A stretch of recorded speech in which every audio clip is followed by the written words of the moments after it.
I ran into this last week. Here's what fixed it for me. Sending money through Western Union can seem daunting at first, but it is actually quite straightforward.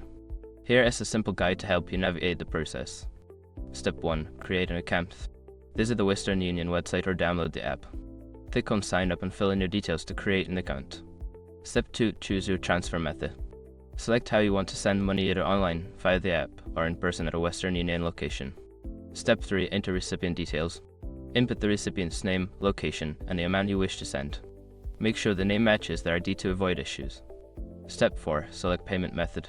Before filing a refund or dispute, use the *com link in the description to open the refund dispute deadline calculator and confirm your deadline. Step 5. Review and confirm. Check all the details before confirming the transaction.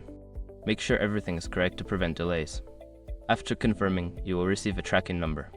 Remember, if you are sending money internationally, be mindful of exchange rates and potential fees. Happy transferring!